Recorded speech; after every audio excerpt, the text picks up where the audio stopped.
Boa noite. Estamos aqui no nosso Filhos em Foco, é o nosso segundo encontro, toda quinta-feira, às 20h20. Estou muito feliz de estar aqui com vocês para compartilhar um pouco do que eu tenho aprendido nessa minha jornada aí, como mãe também. Estamos no mesmo barco. Esse programa, o objetivo dele é apoiar vocês aí nos desafios práticos, né, nos dilemas que vocês têm enfrentado dentro de casa. Temos vivido tempos improváveis, muito desafiadores para nós adultos, quem dirá para as crianças.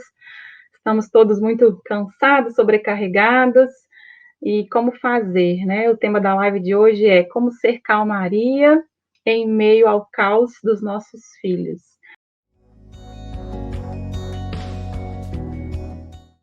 Acho que esse é um grande desafio, porque nós também estamos vivendo um caos aí no mundo inteiro. Às vezes o caos está interno também, a gente está vivendo o nosso caos emocional, e como a gente ser essa referência, manter o equilíbrio aí para educar os nossos filhos de forma intencional, de forma consciente, de forma respeitosa, porque afinal eles estão aprendendo conosco, né? Então a gente tem uma missão, uma responsabilidade muito grande. Hoje a gente está com uma novidade, que a gente está ao vivo em 3 canais, a gente está no YouTube, a gente está no Facebook e aqui no Instagram também. Então, tomara que funcione até o final. Primeira vez que eu estou fazendo isso, estamos aprendendo, mas é bom que a gente consegue alcançar mais pessoas. Esse é o objetivo desse canal, que é abençoar muitas vidas, muitas famílias. A gente sabe que todos nós vivenciamos muitos desafios aí, junto com as crianças. Para quem não me conhece, eu vou me apresentar um pouquinho, falar brevemente, porque eu quero ir direto ao assunto, porque é um assunto que rende muito. Acho que uma live só não dá para a gente abordar tudo, mas eu acho que é muito oportuno a gente conversar disso, né, dessa questão do nosso equilíbrio emocional para lidar com as crianças. Mas para quem não me conhece, eu sou a Nina Magalhães, eu sou mãe de 2, então tudo que eu falo para vocês aqui, eu vivencio na prática dentro de casa. Eu tenho 2 preciosidades aqui comigo, que são a Alice e a Luísa. A Alice vai completar 7 anos amanhã, aniversário dela dia 19 de março. 7 anos que eu tenho esse presente. E a Luísa também vai completar 3 anos no final do mês.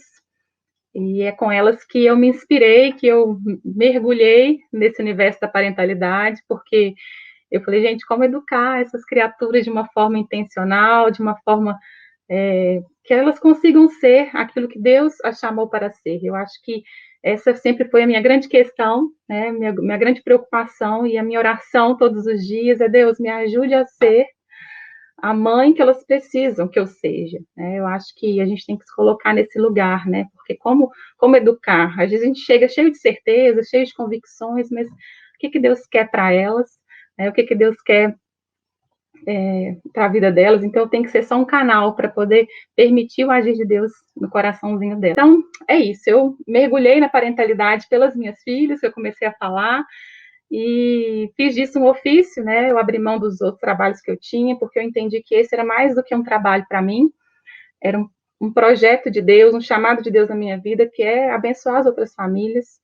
Eu gosto de falar que eu não me coloco como especialista, como detentora da verdade, porque eu acho que a gente tem que ser sempre aprendiz. Então eu estou aprendendo e ensinando aquilo que eu aprendo, e aprendendo aquilo que as pessoas trazem também. Acho que é uma troca. Então estamos aqui, não me vejam como a dona da verdade, muitas vezes não terei as respostas, mas é muito bom dividir um pouquinho dessa caminhada.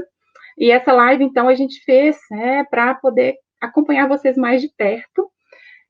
A gente tem vários conteúdos. Depois que se vocês, não sei em qual canal vocês estão me assistindo, se é no YouTube, no Facebook, no Instagram, quem está em uma rede pode ir para outra, né? Os conteúdos estão em todos os lugares, mas a gente tem o objetivo também de conversar mais com vocês, que às vezes o vídeo está lá, o post, a dica, a frase da semana, o versículo, mas o que está acontecendo aí na casa de vocês? Essa live é para a gente bater um pouquinho de papo, a gente entender quais são os desafios de vocês. A gente tem aberto caixinhas de perguntas, né, durante a semana, para entender qual que é a realidade de vocês e poder apoiá-los de forma mais assertiva, de forma mais direta aí, tá bom? Então, essa live ela vai ficar salva. tá? A gente tira do ar depois que ela sai, né? A gente termina a live, a gente deixa ela fora do ar um pouquinho, e amanhã a gente coloca ela editada, organizadinha, para ficar mais fácil para quem talvez não pôde acompanhar, não pôde assistir até o final, mas enfim. Mas eu quero que vocês fiquem aqui, porque eu tenho algumas dicas, né, que eu experimentei para poder aprender a ser essa calmaria que os nossos filhos precisam. E já adianto para vocês que não é o tempo todo, ninguém é perfeito, a gente falha, a gente erra, mas existe formas da gente minimizar, né, esses turbilhões emocionais nossos e das crianças também. Uma vez eu li um livro, gente, que fala que família é lugar de delícias, e aquele título daquele livro me marcou, né, porque a nossa família, a nossa casa, ela tem que ser esse lugar. E eu queria te perguntar para você que está aí, será que o seu lar, né, mesmo nesse tempo desafiador, tem sido um refúgio, tem sido um lugar de delícias para você, para os seus filhos, né? Então, eu acho que essa visão, né, de que a família tem que ser um lugar bom de se estar, porque quando os conflitos, quando as turbulências, elas tomam mais espaço do que a paz, do que a tranquilidade, do que a delícia de estar junto, a gente tem que acender uma lanterninha aí e falar o que está acontecendo, o que eu posso fazer para transformar esse ambiente em um ambiente de delícias, né, de ambiente de tranquilidade. E, assim, a gente sabe que o período que a gente está vivendo é muito desafiador e para nós adultos, né, lidar com tudo isso já é um desafio. E eu vejo que as crianças, elas estão sofrendo ainda mais, porque elas não têm os recursos que nós temos, né, cognitivos, emocionais, para lidar com tantas mudanças, com tantas incertezas. Então, eu acho que o primeiro ponto é a gente olhar para as crianças e perceber o quanto que elas têm sofrido com tudo isso. Eu vejo que diariamente é como se fosse uma montanha russa emocional. As meninas, né, tem hora que estão bem, tem hora que estão angustiadas, tem hora que estão estressadas, tem hora que estão brincando lindamente, de repente vem aquela tristeza do nada, vem aquela ansiedade, não pode sair de casa.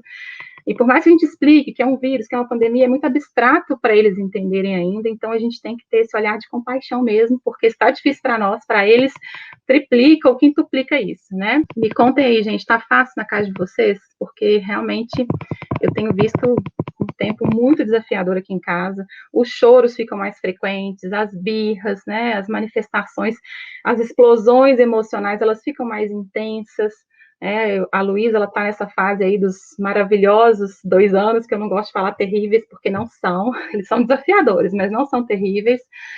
E, gente, às vezes por uma questão muito pequena, ela explode, sabe? Então, isso tem sido frequente, às vezes várias vezes no dia, ela fica muito bem, e às vezes uma coisa pequena é o gatilho ali para ela explodir, e aí haja autocontrole da gente adulto para poder lidar com tanta explosão emocional, porque a gente também está no limite, né? Eu acho que esse é o desafio. Nós, adultos, estamos no limite. Como a gente suportar, como a gente lidar com os nossos filhos quando eles também explodem, quando eles também manifestam isso de uma forma muito intensa.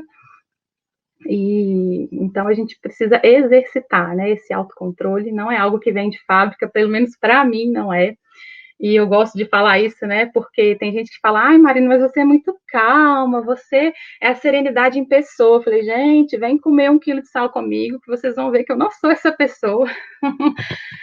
Não sou essa calmaria toda, pelo contrário, né? Eu preciso confessar algo aqui para vocês que desde a minha infância, eu tinha o rótulo de brava, de brigona, de que eu era estressada da casa, eu sempre meu irmão sempre tranquilo, calmo, sereno, e eu era que fazia barulho, eu era que gritava, eu era que esperneava, eu sempre fui, né, minha família sempre falou, ai, Marina é muito brava, Marina é muito nervosa, e eu cresci com esse rótulo, e eu acho que eu internalizei, e eu aprendi a lidar com as minhas dificuldades, com os momentos difíceis dessa forma, e eu acho que, inclusive, fazer um parênteses aqui, né? Às vezes a gente rotula o nosso filho, fulano é bravo, fulano é calmo, fulano é bonzinho. Gente, não coloca rótulo em ninguém, não, porque eles aprisionam. Então, por muito tempo, eu achei que eu era nervosa, então tá tudo bem eu agir desse jeito, porque eu sou assim, né? A famosa síndrome da Gabriela lá, nasci assim, vou morrer assim. Só que não, gente, a gente pode fazer diferente, a gente pode fazer escolhas, né? Tem gente se identificando aí, levanta a mãozinha. né, muita gente cresce assim com esse ímpeto, com esse temperamento, né, quem estuda os temperamentos aí, os temperamentos mais sanguíneos, mais colérico, né, mais explosivos, e eu era uma dessas, né, e ainda tenho isso dentro de mim, por isso que eu preciso olhar sempre para dentro e me autoavaliar o tempo inteiro, porque esse piloto automático de vez em quando me assombra de novo, né, acontece, mas com muito menos frequência, né? Por quê? Desde que eu mergulhei nesse universo da parentalidade, eu comecei a perceber que o que fazia esses gatilhos ativarem dentro de mim, né? Eu vi que não dava para eu mudar com as minhas filhas sem eu voltar, às vezes, lá no meu passado, entender por que daquela raiva, por que eu não conseguia lidar com aquele choro. Então, quando eu comecei a estudar ferramentas para ser uma mãe melhor, eu falei, gente, não adianta, eu não vou conseguir mudar o meu filho, eu não vou conseguir mudar o comportamento dele, eu vou conseguir mudar apenas o meu, né? E aí, aquela famosa frase que eu sempre digo, que a gente não muda ninguém, a gente muda a nós mesmos, e a nossa mudança cria um ambiente favorável para que os outros mudem também. Então, foi essa chavinha, acho que a maior chavinha que virou para mim foi essa, né, de entender que a mudança não estava na criança, não estava no meu filho, não estava no meu esposo, não estava nas pessoas com quem eu convivia, mas essa mudança tem que começar em mim, né? E eu percebi que era possível fazer diferente. Fácil, não é fácil, né? Tem até um versículo lá na Bíblia que eu selecionei ele aqui para compartilhar, lá em Provérbios 16:32 fala o seguinte: que melhor é o homem paciente do que o guerreiro.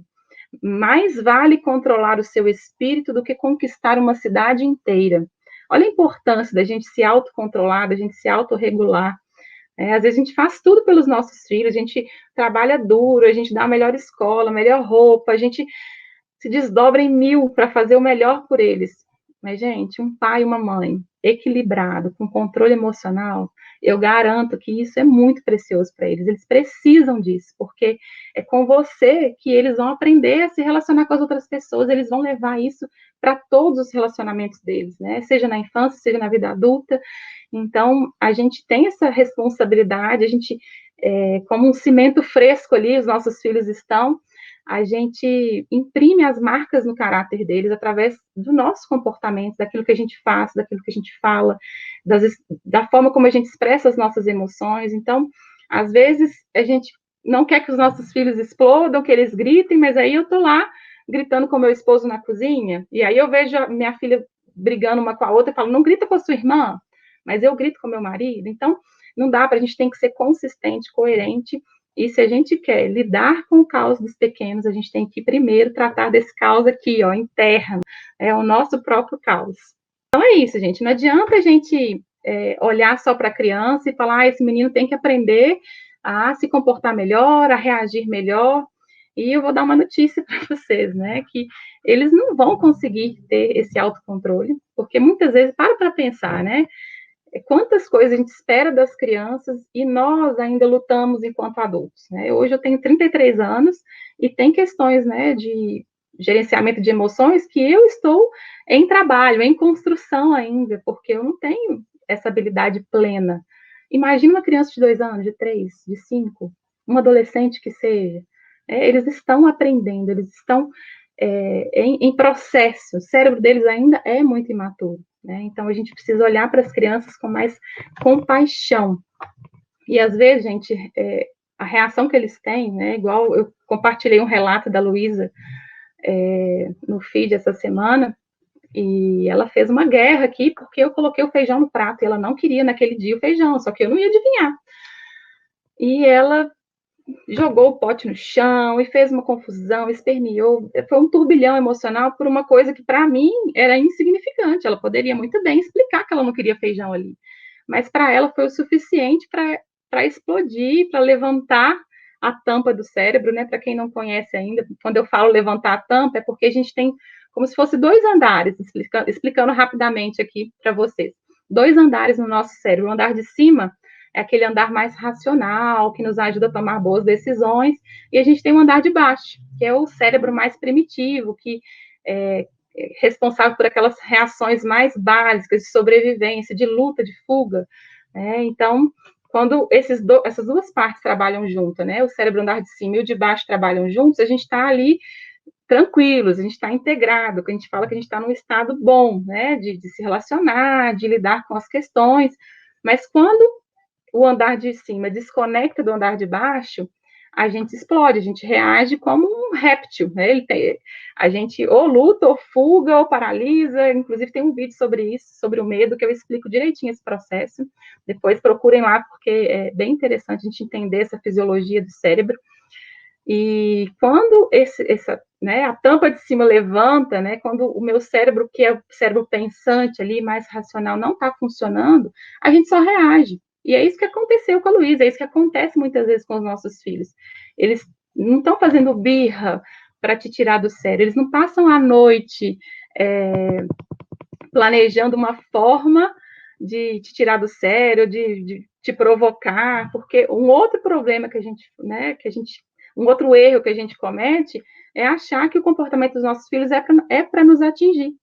Muitas vezes eles não fazem para nos atingir. Ela não jogou o pote, não brigou, não esperneou para me atingir. A Luísa, ela fez aquilo porque foi a forma que ela encontrou para lidar com aquela frustração, que para ela foi o suficiente para desconectar essas duas partes do cérebro. Então, eu entender isso, gente, me ajuda muito, porque eu consigo olhar para ela com mais compaixão. Ao invés de falar, quem é você para poder jogar isso, para poder fazer esse show todo, por causa de uma coisa tão pequena, imagina, aqui em casa as coisas não funcionam assim, né? Esse pensamento que a gente tem reativo também, se eu alimento isso, eu vou partir para quê? Eu vou partir para a punição, eu vou partir para o xingo, para o grito, e eu não vou ajudar minha criança ali, meu filho, a sair do caos. Eu vou aumentar o caos dele, eu vou me juntar ao caos da criança. Então, olhar para o seu filho, né, e ver, quando ele estiver ali no ataque de birra, numa frustração muito grande, para e pense, gente, ele é apenas uma criança e o cérebro dele ainda não está pronto. Eu preciso ser calmaria para ajudá-lo a sair do caos. Eu não posso me juntar ao caos dele, tá bom? E aí eu estava folheando um livro aqui, esse aqui, ó, é um livro antigo, do Daniel Goleman, mas é clássico porque ele é o pioneiro aí para falar de inteligência emocional, e ele faz uma analogia muito interessante. Ele fala da anatomia da raiva, e ele fala o seguinte: imagine, agora eu quero que vocês façam esse exercício comigo. Imagine que alguém no trânsito te dá uma fechada perigosa. Você está na estrada e alguém te fecha. Se o seu pensamento reflexo é que idiota, que imbecil, isso vai influenciar bastante na trajetória da sua raiva. E se esse pensamento, né, for acompanhado de outros, como indignação e vingança, isso podia ter causado uma batida, isso é uma sacanagem, ele fez por gosto, mas isso não vai ficar assim. Os nós dos dedos ficam brancos de tanto você apertar o volante. Um substituto do pescoço de quem lhe fechou. O corpo imobiliza-se para lutar, não para fugir. Você fica trêmulo, gotas de suor correm pela testa. Quem nunca passou por uma situação assim estressante no trânsito, né? Que a gente fica com raiva daquela outra pessoa. O coração dispara, os músculos faciais travam-se e você fica com uma cara muito feia. Você quer matar aquela pessoa. Então, se um carro que está atrás buzina porque você reduziu a velocidade após a quase batida, você pode explodir de raiva contra o outro motorista também. É assim que se formam a hipertensão, a direção perigosa e até os tiroteios nas ruas. E aí ele faz o contraponto, né? Agora imagine essa sequência de acumulação de raiva com uma linha mais caridosa, mais compassiva do pensamento em relação ao motorista que te fechou. Se você pensar, talvez ele não tenha me visto, talvez ele tenha um bom motivo para dirigir de uma maneira tão descuidada, talvez seja uma emergência médica. Essa linha de possibilidade vai temperar a raiva com piedade, ou pelo menos com uma mente aberta, impedindo que essa emoção negativa cresça. Então, gente, esse exemplo do trânsito, porque a gente sabe o que é estar no trânsito ali e ser fechado. Se a gente alimenta esse pensamento de que aquele cara fez de propósito, que ele é um sacana, de que ele é ruim, se a gente alimenta isso, a nossa raiva, ela cresce, né? Agora, se eu olho e tento pensar, né, que ele pode estar com algum problema pessoal, que ele pode estar com alguma emergência, a minha forma de reagir vai ser totalmente diferente. E com as crianças também, a gente pode fazer isso, né? Ao invés de olhar para a criança que está ali, às vezes, num turbilhão emocional, fazendo, né, a famosa birra, que inclusive eu não gosto desse nome, depois eu explico, porque a birra dá a entender que a criança está fazendo intencionalmente para ganhar alguma coisa, mas nem sempre. Às vezes é o cérebro dela que está desconectado mesmo, ela não tem controle daqueles impulsos emocionais, né, daquelas reações todas que ela tem. Então, se a gente fizer esse exercício de olhar para a criança com mais compaixão e falar, filho, eu estou vendo que você está sofrendo e eu posso te ajudar, porque eu sou o adulto aqui. A gente tem que lembrar que nós somos o adulto da relação. E a gente agir como adulto, não como criança e se juntar àquele caos. Eu acho que esse exemplo, né, me marcou muito, porque é uma situação que a gente vivencia. E não é o outro que nos provoca a raiva, é o nosso pensamento que alimenta a raiva. Então, deixar esse olhar de que a birra do seu filho, de que o comportamento dele é para te atingir, não é para te atingir. Né? Ele faz porque muitas vezes ele não tem ferramentas suficientes para lidar de uma forma adequada. É uma notícia que não é tão boa, que às vezes eu conto nos eventos que a gente fazia, né, presencialmente, que saudade, né, dos nossos workshops, ainda vamos voltar, se Deus quiser, mas o ambiente online também é uma maravilha, bom demais, porque a gente consegue ver pessoas também de outros lugares. Estou muito feliz com tanta gente aqui, de amigos queridos entrando aqui também, muito bom, matar a saudade. Mas eu contava, e assim, os pais ficavam de olhos arregalados, mas como assim? É isso mesmo? Porque o cérebro do seu filho, a gente tem várias regiões no nosso cérebro que trabalham de forma integrada para que a gente funcione bem. E tem uma parte aqui, ó, na nossa região frontal do nosso cérebro, que ela é responsável pelas nossas ações mais sofisticadas, né? A parte mais sofisticada do nosso cérebro. Ela é responsável pelas boas decisões que tomamos, pelo discernimento do certo e errado, do bom e do mal. Então, essa é a região mais nobre, né? E sabe quando que essa região fica pronta? Isso fisiologicamente falando. Com que idade que termina de desenvolver a região pré-frontal do nosso cérebro, do cérebro do seu filho? Alguém quer chutar aí? Essa região que é responsável, né, para ajudar o seu filho a controlar suas emoções, a tomar boas atitudes, a saber agir adequadamente em cada contexto, ela só fica pronta aos 25 anos. Então, às vezes, a gente está exigindo coisas dos nossos filhos que eles simplesmente não estão prontos para nos oferecer. Às vezes, nem a gente que já passou dos 25, que o nosso cérebro já terminou de se desenvolver, a gente ainda não dá conta de manter esse autocontrole o tempo todo. Então, eu acho que essa compaixão, né, Eliade chutou aí 7 anos, né, mas quem dera, mas é 25 anos. 25 anos para essa região do cérebro estar pronta neurologicamente falando. Então, a gente tem que ter paciência, educar um filho não é da noite para o dia. Às vezes a gente é muito imediatista, a gente quer que a gente fala uma coisa uma vez para a criança, a gente quer que no dia seguinte ela já esteja fazendo. Não, eles demoram para assimilar, eles têm que treinar, eles vão praticar, eles vão explodir muitas vezes até que uma hora ou outra eles conseguem lidar melhor. Né? Eu vejo a Luísa, ela explode muito, mas tem horas que ela demonstra uma maturidade e eu falo, gente, que coisa linda de ver, né? Ela conseguiu dividir o brinquedo, ela conseguiu acolher a irmã e ceder naquela situação. Mas aí, gente, não adianta eu querer que ela vá agir todas as vezes dessa forma, porque ela está aprendendo. Então, ela age bem uma vez, porque eu estou ensinando isso para ela todos os dias, mas daqui a pouco ela vai errar, ela vai explodir, ela vai jogar o objeto no chão. E não é porque ela é má, não é porque ela é ruim, não é porque ela quer me ferir, é porque ela ainda está em processo, ela está em treinamento. Eu acho que esse olhar nos ajuda muito, porque a gente não vai alimentar essa raiva dentro de nós e a gente vai conseguir ser menos reativo, né, e não se juntar aos caos das crianças. Teve gente que chutou 15 anos, enfim. Lá, a Natália está falando que está ficando pronto. E aí, Natália, está tudo certo? Então, neurologicamente está pronto, não explode mais. Não é assim, né, gente? Quem dera. Então, a gente tem que ser treinadores emocionais dos nossos filhos. Então, isso é uma coisa que virou a chavinha para mim, né? Entender o cérebro do meu filho, entender o cérebro das minhas filhas, me fez ter compaixão. Na hora do caos, na hora da birra, eu consigo respirar e falar: olha, é só uma criança que precisa de ajuda para voltar a esse estado de integração do cérebro. Gente, isso parece que é pequeno, mas muda muito a nossa forma de lidar. E uma outra coisa que, na verdade, é a primeira que eu faço, mas acabou que eu entrei nesse assunto do cérebro um pouquinho antes, mas a primeira coisa que eu separei aqui para compartilhar com vocês é a oração.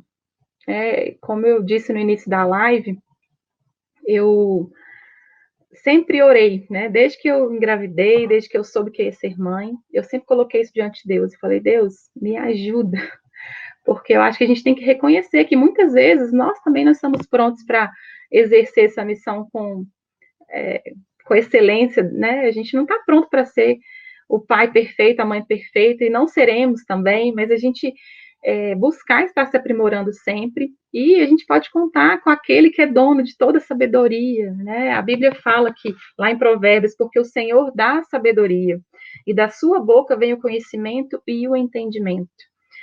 Lá em Tiago 1,5, se algum de vós tem falta de sabedoria, peça a Deus, que a todos dá liberalmente, e não lance em rosto.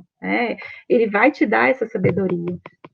Então, a gente tem que se colocar, eu aqui, agora nesse canal, falando para pais cristãos que têm essa perspectiva cristã, a gente tem um recurso maravilhoso, né? Claro que eu amo estudar neurociência, entender o cérebro do meu filho me ajuda muito, muito, né? Mas acho que a Bíblia, ela já traz essas verdades que a ciência tem nos revelado ao longo do tempo.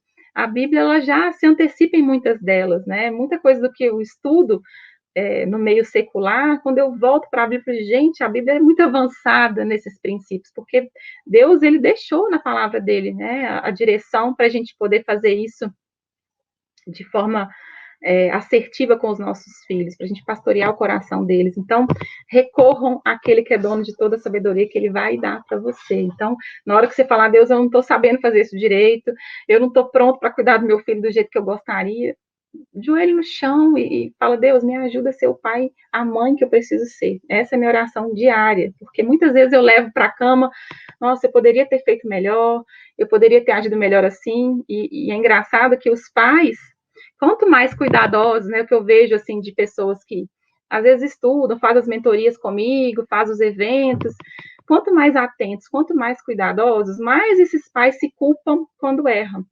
Né, essa coisa de, mas eu podia ter feito diferente, porque está sempre refletindo, está sempre se olhando, e às vezes vem a culpa. Mas eu falo que a culpa, ela paralisa, gente. Então, tirar a culpa e olhar para o erro como oportunidade para aprender. A gente tem que praticar isso com a gente para poder ensinar isso aos nossos filhos, né? A gente tem que ser gentil conosco mesmo, porque senão a gente não consegue ser gentil com eles, né?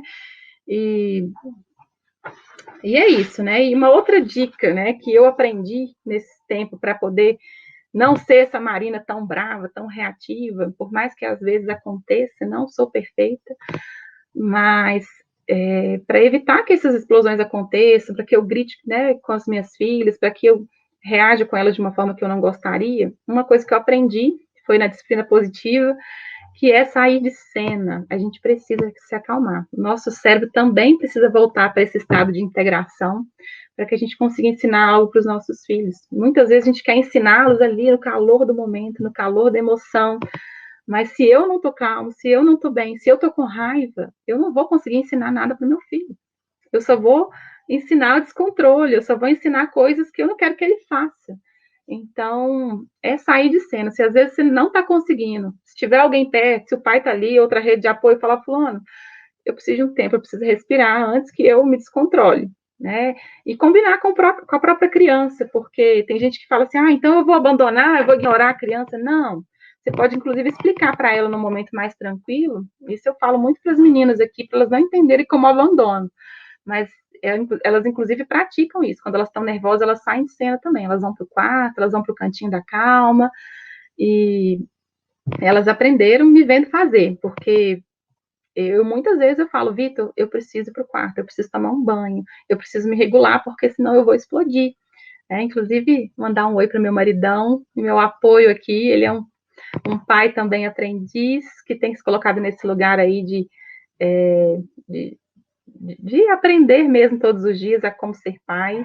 A gente tem mergulhado junto nessa questão da parentalidade mais consciente, mais positiva, e também à luz da Bíblia, e é um grande parceiro aqui. Obrigada, viu, amor? E muitas vezes eu recorro, falo, Vitor, ele é mais sereno que eu, na maioria das situações, e às vezes eu recorro a ele, falo, amor, lida com essa situação aqui, porque eu não vou conseguir ser respeitosa com as meninas agora, eu preciso respirar. E aí eu saio de cena, muitas vezes é no banheiro, que eu vou ter o apartamento aqui é pequeno, não tem para onde fugir, não tem para onde ir, mas entenda o que você pode fazer por você nesses momentos de caos. E se não tem ninguém por perto, não tem ninguém para assumir ali com a criança, explica para ela, olha, filho, eu não vou conversar com você agora porque eu não quero te desrespeitar, eu não quero ferir você com o que eu vou falar, eu preciso ficar calma para eu tratar você de uma forma melhor. E isso vai sendo uma cultura da casa, né? A gente só conversa quando a gente está bem, a gente só resolve problemas quando a gente está com o nosso cérebro ali do andar de cima integrado. Então, isso é um grande aprendizado, né? E a gente, à medida que a gente vai praticando, vai ficando mais fácil, porque no início o nosso nível de consciência é pequeno, então a gente explode, mas a gente não está consciente daquilo. Mas à medida que a gente vai estudando, que a gente vai ouvindo pessoas, a gente vai lendo livros, a gente vai mergulhando nisso, a gente vai se percebendo mais, a gente vai ficando mais atento. Às vezes até acontece de explodir, mas você consegue parar e mudar a rota e falar, opa, eu não quero agir assim. A gente consegue reparar o erro mais rapidamente, a gente consegue pedir desculpa sem vergonha de pedir desculpa, porque às vezes tem pais que acreditam que pedir desculpa para o filho é uma humilhação, é falta de autoridade. Não é, gente. Ensinar para eles que o erro é para a gente aprender e poder fazer melhor depois. Então, é um pouco desse exercício que eu tenho praticado aqui todos os dias. Essa pergunta, né, de como ser calmaria em meio ao caos, ela veio de uma seguidora também. Foi um assunto que movimentou muito essa semana, porque eu acho que a gente está se identificando muito nessa dificuldade da gente se controlar em meio a tudo isso. O que eu tenho feito aqui em casa também para blindar um pouco o meu coração, gente, eu parei de assistir jornal, eu parei de assistir televisão, quando eu quero saber de alguma notícia, eu vou lá numa fonte específica e para eu saber o que está acontecendo no mundo, mas porque quando a gente alimenta o nosso coração de coisas ruins, né, a gente acaba transbordando isso para os nossos filhos também. Então, a gente cuidar daquilo que a gente está vendo, dos vídeos que a gente está assistindo, das informações que a gente está acessando, porque se a gente está amargurado, se a gente está com raiva, se a gente está indignado,